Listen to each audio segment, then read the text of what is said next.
en pleno día.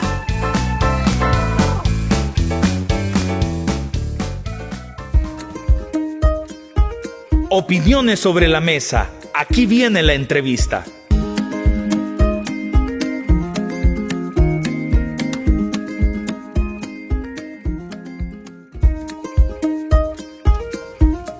Bueno, nuestro país ha vivido elecciones y en nuestro programa no habíamos abordado este tema de lo que sucedió post elecciones porque creíamos que antes era como darle paso a especulaciones y hoy a esta fecha nosotros creemos que sí es oportuno hablar acerca de este proceso por el que pasó nuestro país. Y para ello tenemos una vez más en nuestro programa y le agradecemos de antemano a Eduardo Escobar, él es el director ejecutivo de Acción Ciudadana. Eduardo, muchísimas gracias por atender nuestra invitación, por estar acá con nosotros para analizar, para platicar un poco de cómo ha estado el proceso electoral. Bueno, las 2 jornadas, porque fueron 2 jornadas, tanto la jornada del 4 de febrero y 3 de marzo, que es la más sí. la que sucedió hace ya pocos días. Eduardo, buenos días, gracias por estar acá. Hola, Eduardo.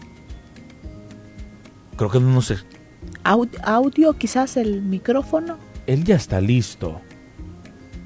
Algo sencillo debe de ser. Sí, es un tema de audio porque el micrófono no está habilitado, quizás. Hola, Eduardo, ¿nos escuchas? No. Vamos a ver, estamos aquí haciendo... Hola, Eduardo, buenos días. No se está escuchando. Algo sencillo debe de ser. Ya ha estado con nosotros en la entrevista, en entrevistas en otras fechas. Algo debe de ser de habilitar audio. Y quizás eso no lo hemos logrado en estos momentos, pero lo estamos intentando. Exacto. Son las 7 de la mañana con 32 minutos. Oigan, aprovecho para decirles, varios de ustedes nos escribieron en fechas anteriores y justo nos decían así, ¿verdad? ¿Por qué no han hablado acerca del proceso de elecciones? ¿Por qué? Bueno, hubo alguien que pasado una fecha de esta fecha de elecciones y nos dijo, ¿y por qué no dan resultados? Cuando todavía ni el Tribunal Supremo Electoral los tenía, entonces nosotros creíamos que era como bien apresurado sí. y nos podíamos atropellar, creo yo, con las cosas que se compartieran, no se podía tener un análisis bien serio de la situación, entonces nosotros creíamos que era prudente dejar pasar días.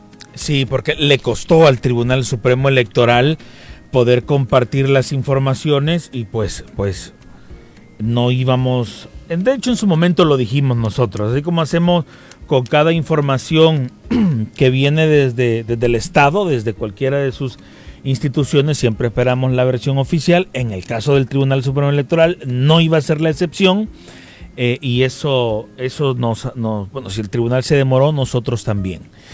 No sé si Eduardo ya nos escucha. Eduardo, buenos días. No nos escucha.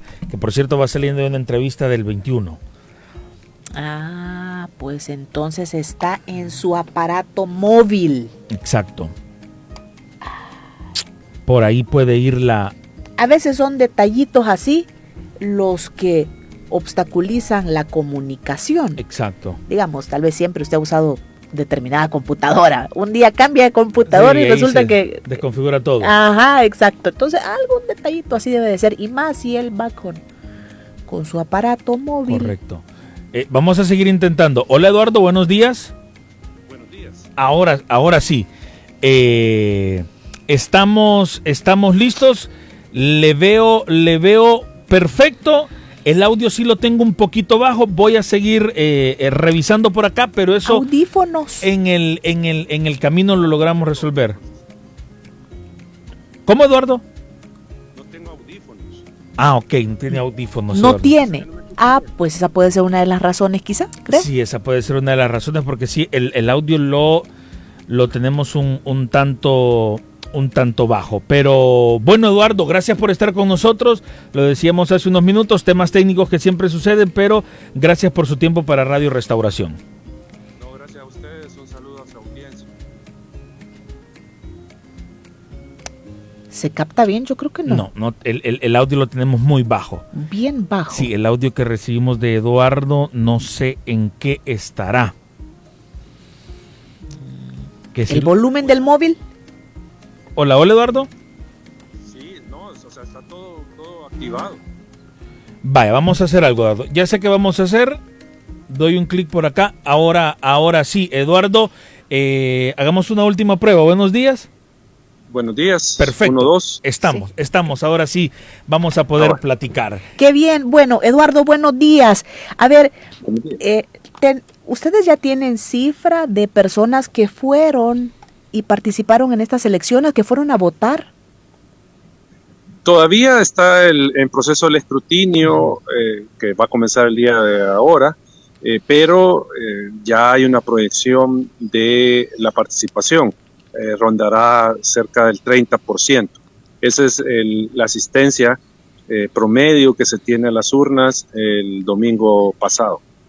Cuando nosotros hablamos de este 30%, ¿cuál es el análisis que deberían estar haciendo los partidos políticos? Yo creo que no per se no hay que echarle la culpa a la población de por qué no fue, por qué no madrugó, si tenemos los centros de votaciones cerca. Yo creería, o usted me corrige, el mensaje va más para los partidos políticos o el Tribunal Supremo Electoral. ¿Cuál es ese mensaje? Yo creo que el mensaje, si bien va para los partidos, para el tribunal, también va para otros actores. Okay. Va para el gobierno, por ejemplo, para los consejos municipales que están actualmente en ejercicio. Y este mensaje es de que la gente no siente satisfacción con la gestión municipal, que la gente no se sintió representada y no sintió que la oferta electoral que le presentaron los partidos era convincente y que pudiera solucionar los problemas de las comunidades. Entonces, aquí sí la gente se pronuncia con un grito diciéndole no a los partidos, no al gobierno, no a la oferta electoral, y por lo tanto tendrían que los partidos y todos los actores involucrados en repensar su gestión municipal, repensar la oferta electoral que le presentan a la gente. 30% en esta última elección y en la elección de febrero. O sea, El Salvador no ha llegado a un 70% de población yendo a votar. ¿Por qué esa apatía para con la ciudadanía? Sí, el registro que se tiene de la votación más alta es de 2004, donde que era la presidencial, donde votó el 66-67% de la población. Ese es, digamos, como lo más alto que se ha tenido. Obviamente hay varios factores que pueden explicar que por qué este nivel de asistencia, porque ronda en las presidenciales el 50%, igual en las legislativas y baja un poco en la municipal. Pero creo que hay que decir en primer lugar de que es un tema eminentemente de cultura política. Es decir, los ciudadanos, las ciudadanas no tienen una educación cívica, no tienen un conjunto de prácticas que los involucre con la política. Es decir, el posicionamiento de los ciudadanos a la política siempre es de rechazo, no es un posicionamiento de participación, sino que por el contrario, una cultura de no participar, de dejar que otros hagan y no involucrarme. Y esto lo podemos ver, digamos, en algo tan sencillo como lo que sucede en las colonias, en las residenciales, donde hay una directiva, hay asamblea de inquilinos, de residentes, y solo acude el 10%, por ejemplo. Se puede ver, por ejemplo, en las elecciones que realizan los abogados de la República para elegir a parte de la lista para magistrados de Corte Suprema de Justicia. No participa ni el 50% de los abogados, una participación muy baja, un 20-25%. Entonces es un tema de cultura política, de la desafección ciudadana con los partidos políticos. Obviamente también se involucra la insatisfacción con las gestiones políticas, insatisfacción con los resultados que obtiene la ciudadanía de la gestión de gobiernos, diputados, consejos municipales. También eso explica parte de por qué en el caso de El Salvador no se asiste tanto a las urnas, que como digo, no es un fenómeno exclusivo de El Salvador. Sabemos situaciones similares en otros países, incluso en democracias consolidadas tenemos participaciones del 50%. Eduardo, ya vamos a hablar del trabajo del Tribunal Supremo Electoral, de las fallas que hubo, qué fue lo que pasó. Pero cuando hablamos específicamente de la participación, ¿esto no le reta legitimación o no le resta poder a la elección misma del funcionario? Yo hago esta pregunta porque si del 100% solo fue el 30% y de ese 30% a mí me eligió el 60%, es decir que la cantidad de personas del municipio o del país que voy a gobernar realmente es muy mínima, aunque yo me lucre en una infografía, en un diseño gráfico, que mi bandera o mi letra o mi partido político resultó como el gran ganador. Sin duda, comparto plenamente lo que usted plantea. Hay un déficit de legitimidad democrática en los consejos municipales que fueron electos el domingo. ¿Y a qué me refiero? Primero, no cuentan con el respaldo de la mayoría de la población del municipio. Estamos hablando que puede andar el respaldo de la gente en los municipios entre un 10 o 15% para el partido ganador. Sí, o sea, es bajo. No estamos hablando de que la mitad de la población está apoyando a un partido, a un consejo municipal, a un partido que ganó esa alcaldía, sino que estamos hablando de un porcentaje mínimo de población que al final termina siendo la que colocó a ese consejo municipal. Y como digo, esta municipalidad solo tiene ese respaldo, que es mínimo. Ahora, habría que verlo también desde el punto de vista del ciudadano. ¿Cuán representado se va a sentir en este consejo municipal, teniendo en mente que el 85% de la población no apoyó esa propuesta? Y esto obviamente tiene implicaciones, porque estamos hablando de que las medidas, las decisiones que tome ese consejo municipal, si bien son de obligatorio cumplimiento, pero no van a gozar del respaldo de la ciudadanía. Y cuando no hay respaldo ciudadano, entonces ahí se pueden dar situaciones de incumplimiento de lo que se pueda decidir por parte de las autoridades municipales. Bueno, con la información que ustedes lograban obtener de los partidos en contienda, de parte de ellos hubo transparencia en el sentido de decir cuál era el dinero destinado para las campañas, quiénes eran donantes, cómo estaba el funcionamiento económico de los partidos. Bueno, nosotros hemos monitoreado el financiamiento de los partidos y, por ejemplo, para el año recién pasado, nosotros solicitamos datos del financiamiento y no todos los partidos revelan cómo se financian, quiénes son sus aportantes.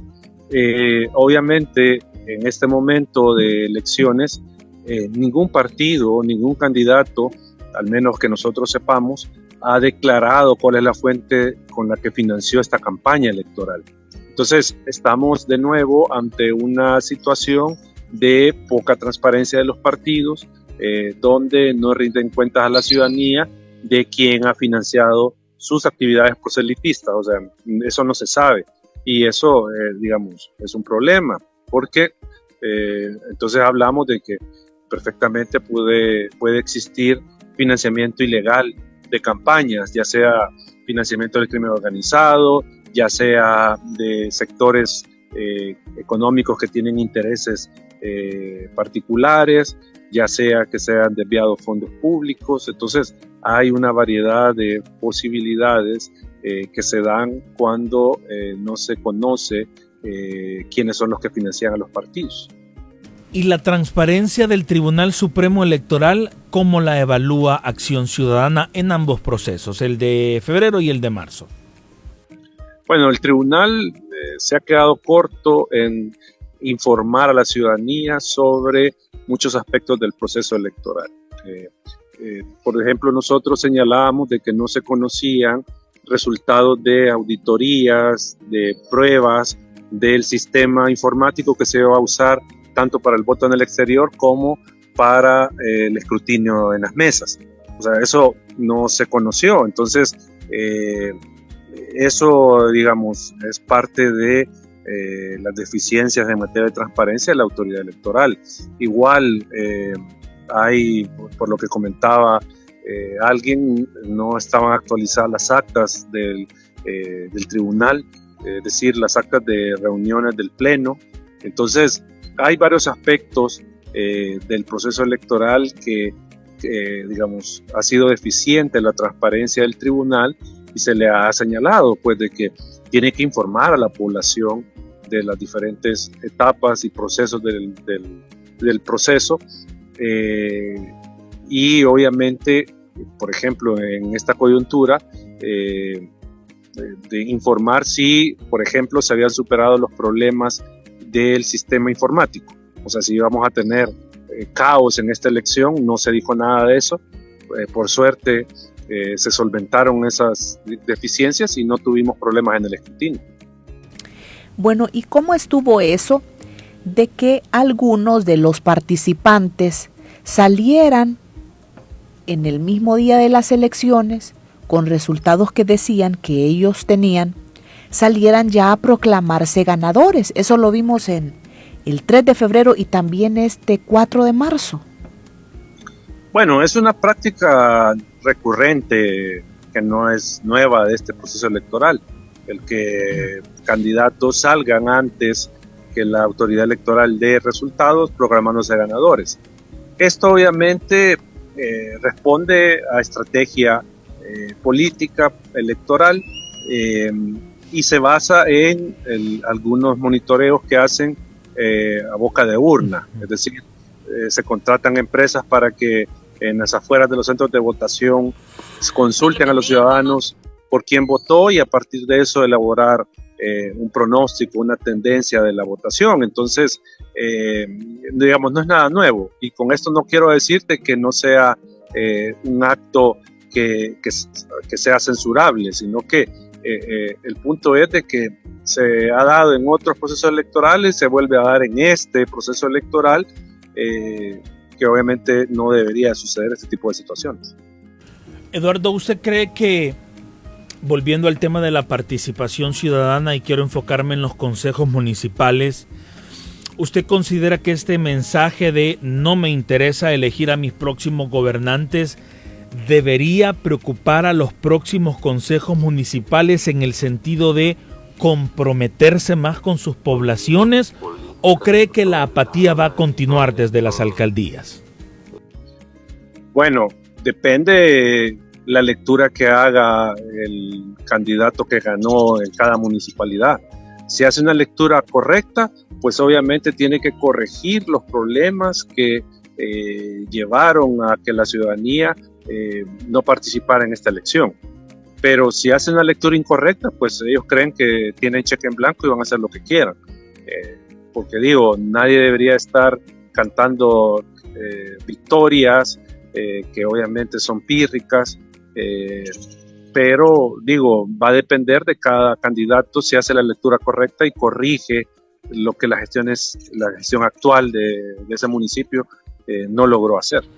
Muy bien, y para completar mi pregunta, Eduardo, ¿es correcto pensar yo he escuchado mucho y he visto también esta frase muchas veces ya en redes sociales, el tema del castigo a ciertos alcaldes que no fueron reelectos y que históricamente lo habían hecho? ¿Sí podemos usar esa palabra castigo hacia aquellos alcaldes, alcaldesas que no fueron reelectos y que tenían el poder de una bandera tras ellos, tenían el poder del oficialismo, voy a decirlo tal cual, y que no resultaron electos?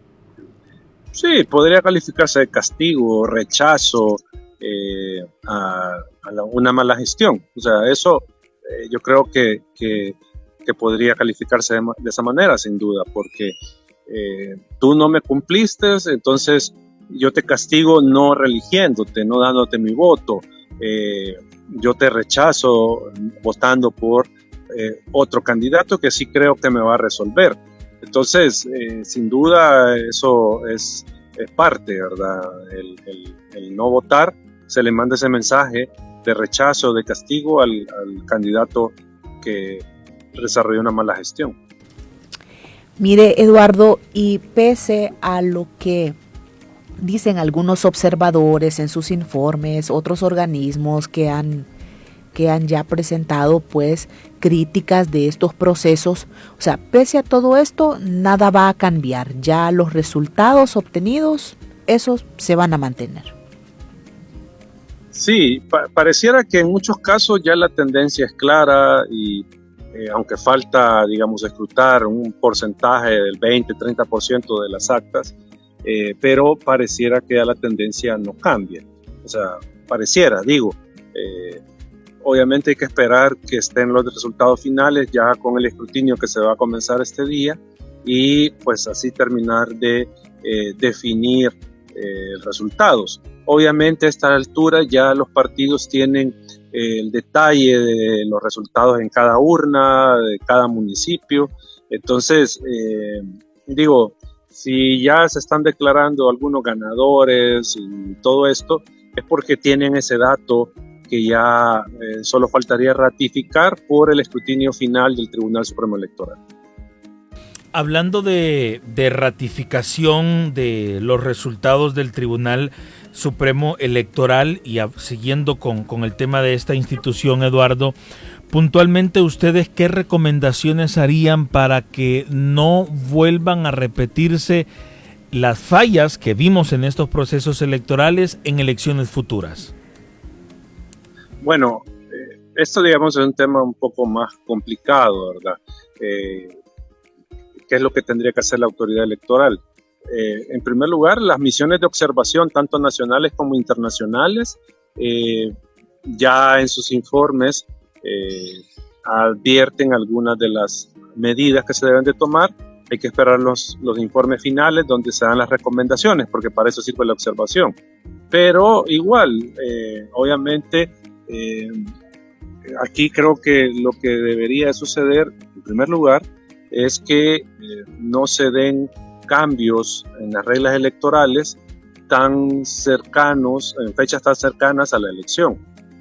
Eso es un tema, porque, digamos, todo lo que se señaló del voto en el exterior puede derivarse de que no se informó a la gente, digamos, de forma temprana del proceso, por ejemplo. Entonces, para evitar todo este tipo de situaciones, tendría que darse reformas con un poco más de tiempo y no encima de la elección. Ese es un primer punto. Lo segundo es que la autoridad electoral debe de ser más transparente, debe de informar. Obviamente ya no le va a corresponder a esta actual conformación organizar las elecciones 2027, porque ellos terminan en julio, ya en agosto hay nuevas autoridades electorales. Entonces, obviamente esto tendría que ser un llamado para las nuevas autoridades que se elijan en el mes de julio. Lo otro es que obviamente tiene que revisar los procesos que desarrolla el Tribunal Supremo Electoral respecto de la organización del evento. Por ejemplo, en febrero lo que sucedió es que en unos paquetes electorales no estaban las actas, por ejemplo. Entonces, eso no tiene que volver a pasar, de que no se tengan actas. Hay que revisar el proceso de acreditación, que no suceda lo que pasó en esta ocasión, que gente que se había capacitado, que había salido sorteada, que estaba acreditada, llega a las mesas y ya alguien había ocupado su lugar. Entonces, son otros aspectos que también se debe de considerar para el proceso electoral 2027. Vaya, le hacen la siguiente pregunta, uno de nuestros oyentes. ¿Qué tanto influyó el que desde el gobierno se quitaran recursos a las alcaldías? El tema del FODES, el trabajo de la DOM. Porque ahora se dice que fue un castigo para quienes hicieron una mala gestión, si no existió este apoyo. Sí, ese es un factor que tampoco hay que dejar de lado. Una mala gestión puede estar ocasionada por incompetencia del Consejo Municipal, por corrupción, pero también se puede dar porque esa municipalidad no contaba con los recursos, y al no contar con los recursos no se pueden ejecutar obras. Y esto obviamente habría que ver caso por caso, deriva de la reforma que hizo el gobierno en cuanto a la creación del ADON, en cuanto a restringir o minimizar el FODES para las alcaldías. ¿Esto qué significó? Que muchas alcaldías no tenían recursos para ejecutar obras y no tienen suficientes ingresos del cobro de impuestos y tasas municipales. También, digamos, la ADON es la que concentra las obras municipales, y habría que analizar si actuó más con un criterio político que en beneficio de la gente. Entonces, sin duda, el factor de la centralización de las atribuciones del Consejo Municipal en el gobierno, ese restar la autonomía a las municipalidades, pudo impactar en los resultados electorales por las malas gestiones que se desarrollaron a partir de estas circunstancias. Dijo ayer el actual alcalde de Santa Tecla, y que ahora estará en la Libertad Sur, si la memoria no me falla, que la estrategia que le funcionó a él en Santa Tecla y Comasagua fue decirle a la gente por qué no iban a tener tanto dinero para las obras. Entiendo yo que explica en las colonias y comunidades todo este tema del FODES o de los impuestos internos, etcétera. Ayer lo dijo en conversación con los medios de comunicación. Y hablando de municipios y quizás post elecciones y lo que viene ya en los próximos meses, hay un plan o qué dice la ley que modificó la estructuración de los municipios, de cómo será la transición para cambiar de alcaldías a distritos, o serán los alcaldes electos quienes hagan lo suyo propio para poder hacer estos cambios? Esa es una buena pregunta. Yo creo que hay bastante expectativa, hay bastantes dudas de cómo se va a desarrollar el proceso de transición. ¿Por qué? Porque recordemos que en cada gobierno municipal existe una serie de normativas, son las ordenanzas municipales, que rigen muchas de las actividades que se dan en el municipio. Hay tasas municipales que se cobran por los servicios, y que estas obviamente no son iguales en todo el país. Entonces, ¿qué va a pasar el 1 de mayo? O sea, ¿qué ordenanzas quedan vigentes? ¿Cuáles se suspenden? ¿Qué tasas se van a seguir vigentes? ¿Qué impuestos municipales se van a cobrar? Entonces está toda esa situación, ¿verdad? De si va a lograr el Consejo en el primer día, que obviamente es prácticamente imposible, emitir todas las ordenanzas del municipio. Entonces, el punto acá es que ante esa situación, que obviamente se pinta un poco compleja, no se sabe qué plan está teniendo el gobierno, las municipalidades, para gestionar esta transición de manera correcta. Es decir, estamos ante una situación de incertidumbre de cómo se va a desarrollar ese proceso. Aquí, digamos, lo recomendable sería que los consejos electos se sienten con las diferentes municipalidades que todavía existen y que se convertirán en distritos, para tratar de ordenar y trazar una hoja de ruta de cara a qué tendrían, qué ordenanzas, qué tasas, qué impuestos deberían de aprobarse en la prontitud, nomás asuman las nuevas autoridades. En los estudios, el trabajo de investigación que hace Acción Ciudadana, ¿hacia dónde va a ir orientado a partir de estas fechas? Bueno, nosotros vamos como organización, a seguir el monitoreo de la transparencia a nivel municipal. De hecho, ya una vez conformados, pues nosotros vamos a darle seguimiento a cómo cumplen la ley en temas de transparencia los gobiernos municipales. O sea, nosotros vamos a seguir en esa gestión monitoreando que las autoridades municipales cumplan con estos aspectos de transparencia. O sea, entonces ese va a ser nuestro rol como organizaciones de sociedad civil. Muy bien, perfecto, Eduardo. Son las 7 de la mañana con 59 minutos. Queremos ir ya finalizando nuestra entrevista, no sin antes hacer una reflexión final sobre el papel de nosotros, los que somos gobernados, que a partir, dependiendo de las fechas de posesión, las municipales, las diputaciones y por supuesto la presidencia de la República, desde nuestro punto, repito, como gobernados, podremos tener un papel o un rol más activo. ¿Cómo podemos ejercer nuestro rol más activo de ciudadanos? Y no quizás acomodarnos a una elección, a un voto, a ser solo espectadores de las decisiones que toman nuestros gobernantes, sino a tener incidencia. ¿Cómo el ciudadano puede lograr esa incidencia, Eduardo? Y con eso concluimos la entrevista. Sí, obviamente lo ideal en un sistema democrático es que luego de una elección la ciudadanía se convierta en un ente que haga un escrutinio, de la labor de los consejos municipales, de las autoridades electas. Es decir, que el ciudadano esté constantemente evaluando cómo se desempeñan las autoridades y si están logrando satisfacer las necesidades de la gente. Eso obviamente implica que tengamos una ciudadanía activa, una ciudadanía que participa en los procesos que puedan darse a nivel de gobiernos municipales, exigirle transparencia a sus autoridades, que rindan cuentas de lo que cómo están administrando la cosa pública municipal. Esos son, digamos, acciones que puede ejecutar el ciudadano, la ciudadana, para garantizar que su gobierno municipal responda a las demandas ciudadanas.